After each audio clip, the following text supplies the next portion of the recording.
से बोलिए विष्णु भगवान जी की जय। आप सभी भक्तों पर विष्णु भगवान और माँ लक्ष्मी की कृपा सदा सर्वदा बनी रहे। प्यारे भक्तों, आज आप श्रवण करेंगे रमा एकादशी की व्रत कथा। रमा एकादशी का व्रत कार्तिक महीने के कृष्णा पक्ष की एकादशी को रखा जाता है। इस दिन भगवान विष्णु और माता लक्ष्मी की पूजा की जाती है। व्रत के दिन तुलसी के पौधे लगाने चाहिए और उनकी पूजा करनी चाहिए। रमा एकादशी व्रत के दिन सिक्के की पूजा करके लाल कपड़े में बांधकर रखना चाहिए। रमा एकादशी का व्रत करने से पापों से मुक्ति मिल जाती है, घर में सुख समृद्धि आती है, जीवन में आने वाली बाधाएं दूर हो जाती है, धन की कमी कभी नहीं होती, भगवान विष्णु का आशीर्वाद परिवार पर बना रहता है, माता लक्ष्मी की पूजा करने से धन की वर्षा होती है, मृत्यु के बाद वैकुंठ में स्थान मिलता है। इस व्रत कथा को सुनने अथवा पढ़ने से समस्त मनोकामनाएं पूरी हो जाती है, धन धान्य की कमी दूर हो जाती है। इसलिए प्यारे भक्तों, आज के दिन इन कथाओं को बड़े ही श्रद्धा प्रसन्नचित मन से पूरा अवश्य सुनिएगा, क्योंकि अधूरा कथा श्रवण करने से व्रत का पूर्ण फल प्राप्त नहीं होता। इसलिए कथा को पूरा सुनिए और कमेंट बॉक्स में जय श्री हरि अवश्य लिखिएगा। और आपसे निवेदन है कि आज की इस कथा को ज़्यादा से ज़्यादा शेयर कीजिएगा। भगवान आप सभी की मनोकामना को पूर्ण करे। आइए श्रवण करते हैं रमा एकादशी की व्रत कथा। रमा एकादशी व्रत कथा। एक पौराणिक कथा के अनुसार एक नगर में एक मुचकंद नाम के एक प्रतापी राजा रहते थे। उनकी एक बेटी थी जिसका नाम चंद्रभागा था। राजा ने अपनी बेटी का विवाह राजा चंद्रसेन के बेटे शोभन के साथ कर दिया था। चंद्रभागा के यहाँ सभी एकादशी का व्रत करते थे, लेकिन उसके पति शोभन को भूखा रहकर नहीं रह सकता था। उसे दोनों समय खाना खाने की जरूरत थी। शोभन एक बार कार्तिक मास के महीने में अपनी पत्नी के साथ ससुराल आया, तभी रमा एकादशी व्रत पड़ा। चंद्रभागा के गृह राज्य में सभी रमा एकादशी का नियम पूर्वक व्रत रखते थे और ऐसे ही करने के लिए शोभन को भी कहा गया। शोभन इस बात को लेकर परेशान हो गया और बोला कि वह एक पल भी भूखा नहीं रह सकता, तो वह रमा एकादशी का व्रत कैसे करेगा। वह इसी परेशानी के साथ पत्नी के पास गया और बोला कि मुझे इसका उपाय बताओ, लेकिन चंद्रभागा ने मना कर दिया। उसने कहा कि अगर ऐसा है तो आपको राज्य के बाहर जाना पड़ेगा, क्योंकि राज्य में ऐसा कोई व्यक्ति नहीं है जो इस व्रत का नियम का पालन न करता हो। यहाँ तक कि इस दिन राज्य के जीव जंतु भी भोजन नहीं कर सकते। आखिरकार शोभन को रमा एकादशी का उपवास रखना पड़ा, लेकिन भूख को वह सह नहीं पाया और पारण करने से पहले ही उसकी मृत्यु हो गई। चंद्रभागा ने पति के साथ खुद को सती नहीं किया और पिता के यहाँ रहने लगी। उधर एकादशी व्रत के पुण्य से शोभन को अगले जन्म में मंद्राचल पर्वत पर आलीशान राज्य प्राप्त हुआ। एक बार मुचुकुंदपुर के ब्राह्मण तीर्थ यात्रा करते हुए शोभन के दिव्य नगर पहुँचे। उन्होंने सिंहासन पर विराजमान शोभन को देखते ही पहचान लिया। ब्राह्मण को देखकर शोभन सिंहासन से उठे और पूछा कि यह सब कैसे हुआ। तीर्थ यात्रा से लौटकर ब्राह्मण ने चंद्रभागा को यह बात बताई। चंद्रभागा बहुत खुश हुई और पति के पास जाने के लिए व्याकुल हो उठी। वह वाम ऋषि के आश्रम में पहुंची। चंद्रभागा मंद्राचल पर्वत पर पति शोभन के पास पहुंची। अपने एकादशी व्रतों के पुण्य का फल शोभन को देते हुए उसके सिंहासन व राज्य को चिरकाल के लिए स्थिर कर दिया। तभी से मान्यता है कि जो व्यक्ति इस व्रत को रखता है वह ब्रह्म हत्या जैसे पाप से मुक्त हो जाता है और उसकी सभी मनोकामनाएं पूरी हो जाती है। एक लड़का सूट बूट पहनकर अपने ससुराल पत्नी को लेने जा रहा था। रास्ते में एक गाय कीचड़ में फंसी हुई थी। वह लड़के से कहने लगी कि बेटा, मैं कीचड़ में फंसी हूँ, मुझे हाथ देकर बाहर निकालो। वह कहने लगा, नहीं नहीं, यदि मैं कीचड़ में हाथ डालूंगा तो मेरे कपड़े गंदे हो जाएंगे, मुझे तो अपनी पत्नी को लेने ससुराल जाना है। वह गाय क्रोधित होकर श्राप देती है, अच्छा तुम ससुराल जाओ, तुम वहां पर नहाओगे तो आधा गधा और खाना खाओगे तो पूरा गधा बनोगे। वह ससुराल पहुंच जाता है और उसके साले कहते हैं कि जीजा जी आप नहा धोकर खाना खा लो। तब वह कहता है कि मैं नहीं नहाऊंगा। तब वह कहते हैं ठीक है आप खाना खा लो। तब वह खाने से भी इनकार कर देता है। सब परेशान हो जाते हैं, जीजा ऐसा क्यों कर रहे हैं, ना तो नहा रहे हैं ना ही खाना खा रहे हैं। तब उसकी पत्नी कहती है कि आप क्यों नहीं नहाते या खाते हो। तब वह लड़का गाय की बात अपनी पत्नी से बताता है और कहता है कि मुझे गाय ने श्राप दिया है कि नहाऊंगा तो आधा गधा व खाऊंगा तो पूरा गधा बन जाऊंगा। तब पत्नी कहती है कि कोई बात नहीं, आप नहा लीजिए व कुछ खा लीजिए, मैं वचन देती हूँ कि मैं आपका साथ दूंगी। तब वह लड़का अपनी पत्नी की बात सुनकर नहाने के लिए तैयार हो जाता है और खाने बैठता है तो पूरा गधा बन जाता है। सब उसको गधा समझकर भगाने लगते हैं तो पत्नी उनसे कहती है कि इसे मत मारो, ये मेरे पति हैं, इसे गाय का श्राप लग गया था इसलिए ये गधे बन गए हैं। आप मुझे इसके साथ ही विदा कीजिए। आप उसे उस गधे के साथ विदा कर देते हैं। वह गधे को लेकर एक जगह झाड़ के पीछे डेरा डालती है। दिन भर मेहनत मजूरी करती है और 12 आना गधे पर खर्च करती है और 4 आने खुद पर खर्च करती है और बोझ गधे पर न डालकर खुद ढोती है। इस प्रकार वह रोज करती है तो रानी महलों की खिड़की में से रोज यह नजारा देखती है कि ऐसा इसे कौन सा दुख है, यह ऐसा क्यों करती है। एक दिन वह दासी को भेजकर उसे अपने महल में बुलाती है और पूछती है कि तुम ऐसा क्यों करती हो। तब वह कहती है तुम वचन भरोगी, तुम मेरी मदद करोगी तो मैं तुम्हें अपना दुख बताऊंगी। रानी वचन भरती है कि बहन मैं वचन भरती हूँ। तब वह सारी बात बताती है और कहती है इस प्रकार मेरे पति श्राप के वचन से गधा बन गए। तब रानी पूछती है कि इसका उपाय क्या है। तब वह बताती है यदि किसी ने 24 एकादशी करी होगी, वह संकल्प करके इसे 24 एकादशी दे तो मेरे पति पहले की तरह ठीक हो जाएंगे। तब राज्य में ऐलान किया जाता है कि 24 एकादशी जिसने भी की हो वह राज दरबार में आए। तब एक बुढ़िया को लाया जाता है। जैसे बुढ़िया संकल्प करके एकादशी देती हुई नहाती है, उसके नहाने का पानी उस गधे पर गिरता है। वैसे वैसे वह गाय लड़के के रूप में आ जाता है।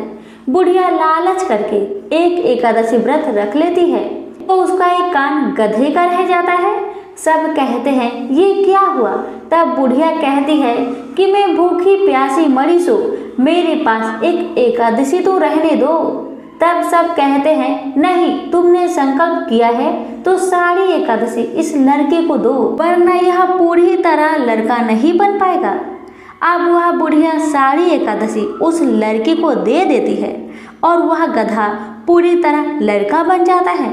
राजा सारे राज्य में ऐलान करते हैं कि जिनके भी बन पड़े एकादशी करो, एकादशी जैसा दूसरा व्रत नहीं। प्रेम से बोलिए एकादशी माता की जय। लक्ष्मी माता की कहानी। एक बार लक्ष्मी जी ने मनोहर रूप यानी बहुत ही अद्भुत रूप धारण करके गायों के एक झुंड में प्रवेश कर लिया और उनके इस सुंदर रूप को देखकर गायों ने पूछा कि देवी, आप कौन हैं और कहाँ से आई हैं? गायों ने ये भी कहा कि आप पृथ्वी की अनुपम सुंदरी लग रही हो। तब गायों ने एकदम से कहा कि सच सच बताओ, आखिर तुम कौन हो और तुम्हें कहाँ जाना है? तब लक्ष्मी जी ने विनम्रता से गायों से कहा कि तुम्हारा कल्याण हो।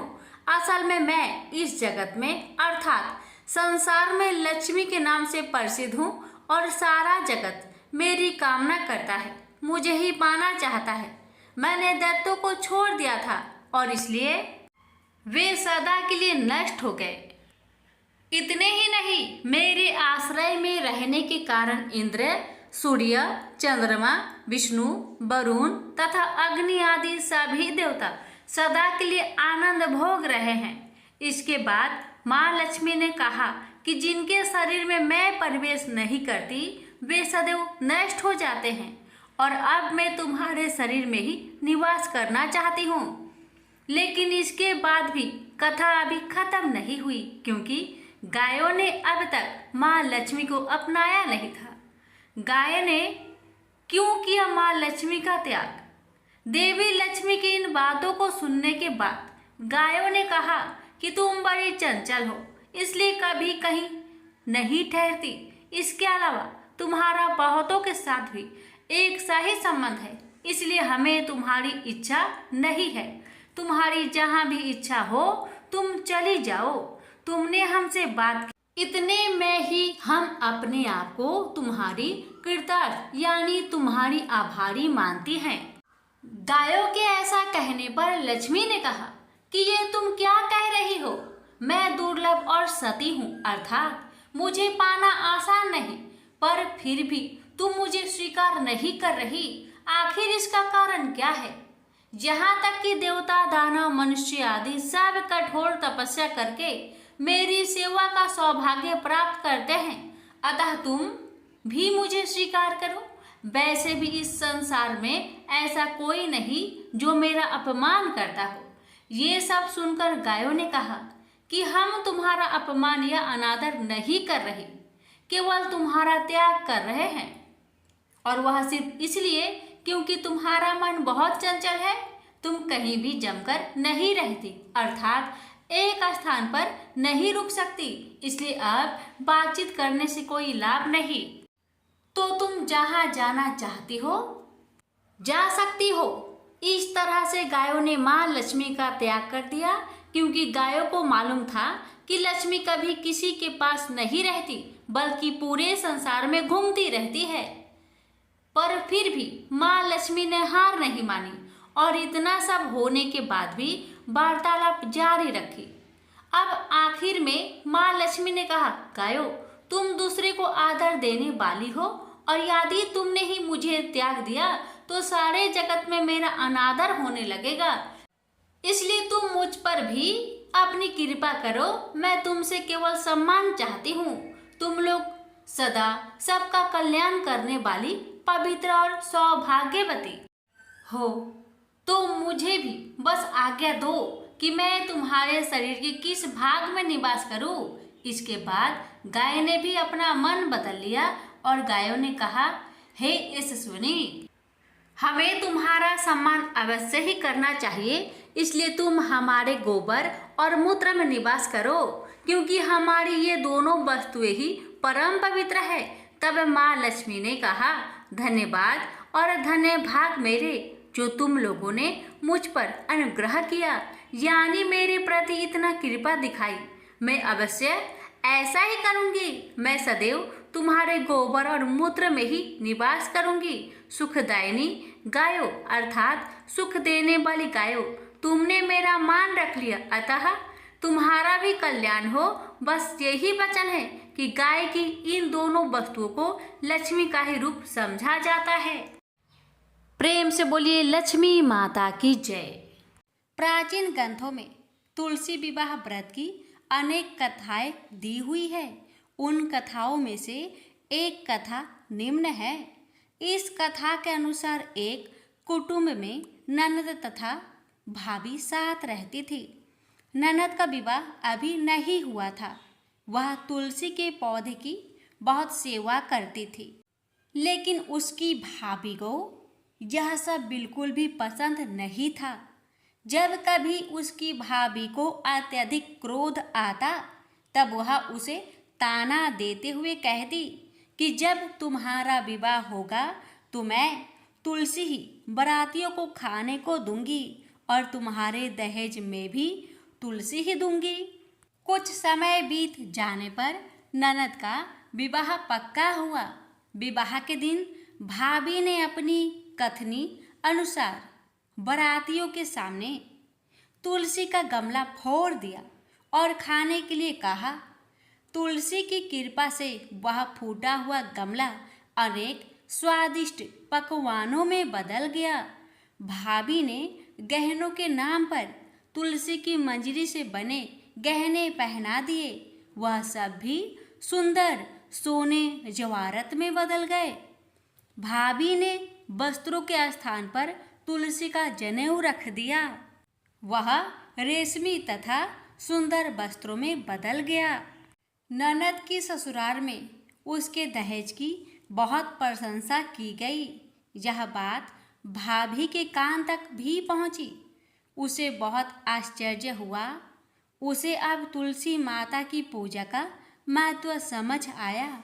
भाभी की एक लड़की थी। वह अपनी लड़की से कहने लगी कि तुम भी तुलसी की सेवा किया करो, तुम्हें भी बुआ की तरह फल मिलेगा।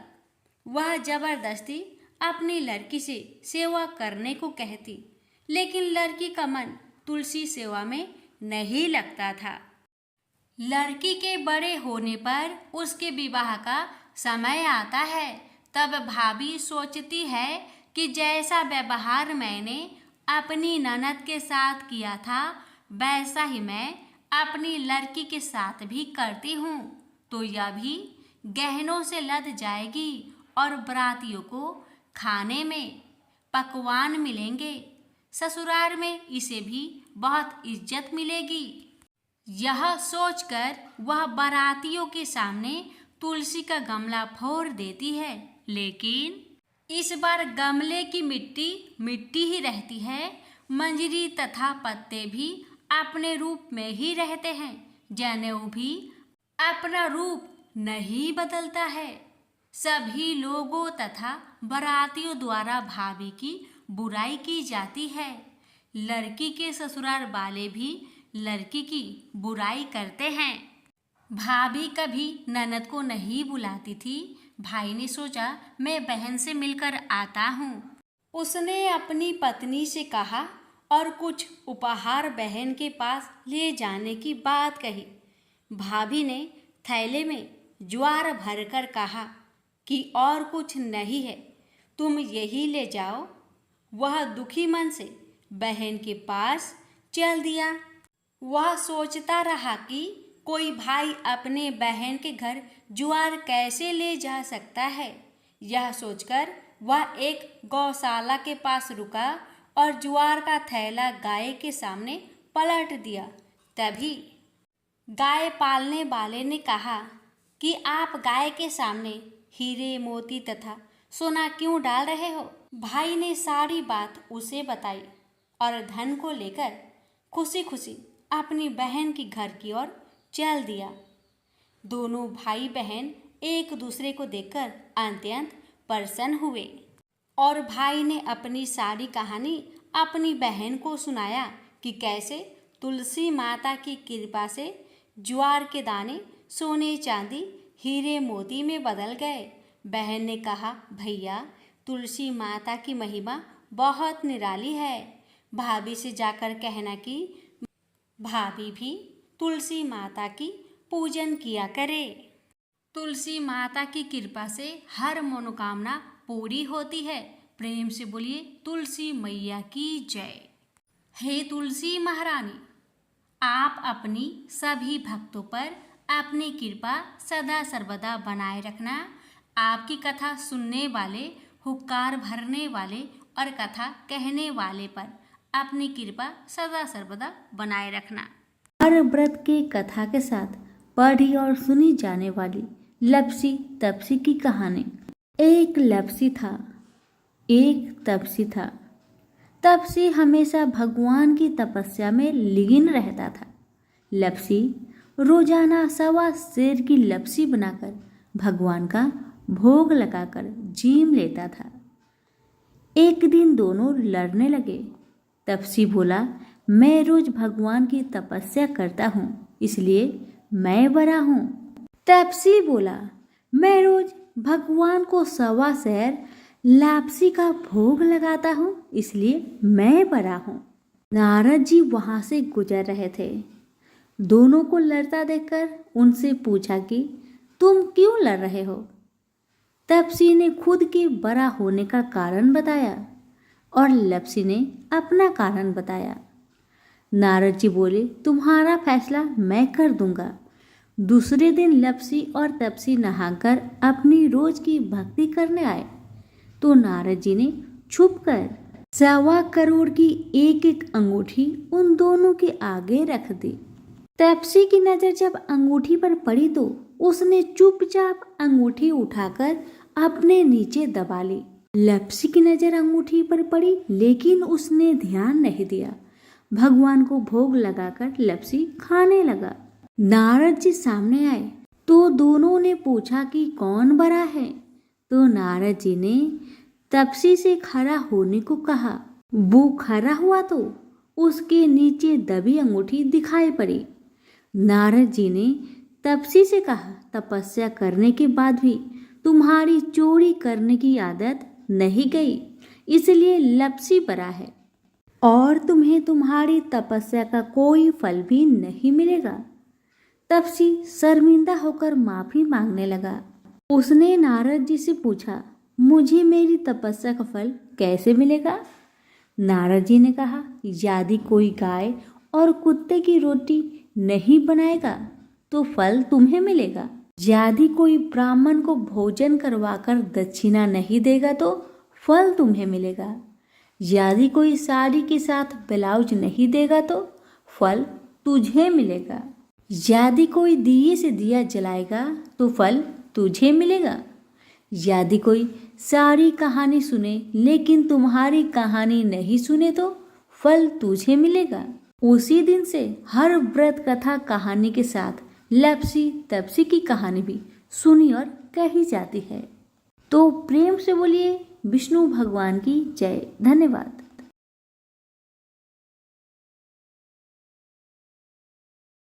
ओम जय एकादशी, जय एकादशी, जय एकादशी माता। विष्णु पूजा व्रत को धारण कर शक्ति मुक्ति पाता। ओम जय एकादशी माता, तेरे नाम गिनाऊं देवी भक्ति प्रदान करने। गण गौरव की देनी माता शास्त्रों में बरनी। ओम जय एकादशी माता, मार्गशीर्ष के कृष्णा पक्ष की उत्पन्ना विश्वातारिणी जन्मी। शुक्ल पक्ष में हुई मोक्षदा मुक्तिदाता बनाई। ओम जय एकादशी माता, पौष के कृष्णा पक्ष की सफला नामक है। शुक्ल पक्ष में होए पुत्र दा आनंद अधिक रहे। ओम जय एकादशी माता, नाम सटटिला माघ मास में कृष्ण पक्ष आवे। शुक्ल पक्ष में जया कहावे, विजय सदा पावे। ओम जय एकादशी माता, विजया फाल्गुन कृष्ण पक्ष में शुक्ल आमल की। पाप मोचनी कृष्ण पक्ष में चैत्र महाबली की। ओम जय एकादशी माता, चैत्र शुक्ल में नाम कामदा धन देने वाली। नाम बरुथनी कृष्ण पक्ष में वैशाख महावाली। ओम जय एकादशी माता, शुक्ल पक्ष में होई मोहिनी अपरा ज्येष्ठ कृष्ण पक्षी। नाम निर्जला सब सुख करने कृष्ण पक्ष रखी। ओम जय एकादशी माता, योगिनी नाम आषाढ़ में जानो, कृष्ण पक्ष करनी। देवशयनी नाम कहायो, शुक्ल पक्ष धरनी। ओम जय एकादशी माता। कामिक श्रावण मास में आवे, कृष्ण पक्ष कहिए। श्रावण शुक्ल होए पवित्र, आनंद से रहिए। सावन शुक्ल होए पवित्र, आनंद से रहिए। ओम जय एकादशी माता। जा भाद्रपदे कृष्ण पक्ष की परिवर्तनी शुक्ला। इंद्रा आश्विन कृष्ण पक्ष में व्रत से भाव सागर निकला। ओम जय एकादशी माता। पापंकुशा है शुक्ला पक्ष में आप हरण हारी। रमा मास कार्तिक में आवे, सुखदायक भारी। ओम जय एकादशी माता। देवोत्थानी शुक्ल पक्ष की, दुख ना सके मैया। देवोत्थानी शुक्ल पक्ष की, दुख ना सके मैया। पावन मास में करूँ विनती, पार करो नैया। पावन मास में करूँ विनती, पार करो नैया। ओम जय एकादशी माता। परमा कृष्ण पक्ष में होती, जन मंगल करनी।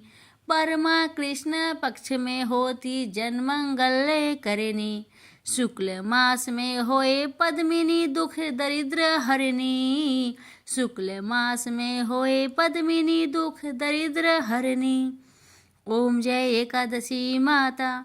जो कोई आरती एकादशी की भक्ति सहित गावे। जो कोई आरती एकादशी की भक्ति सहित गावे। जन गुरुदिता स्वर्ग कबासा, निश्चय वह पावे। जन गुरुदिता स्वर्ग कबासा, निश्चय वह पावे। ओम जय एकादशी माता। जय एकादशी माता। प्रेम से बोलिए एकादशी माता की जय।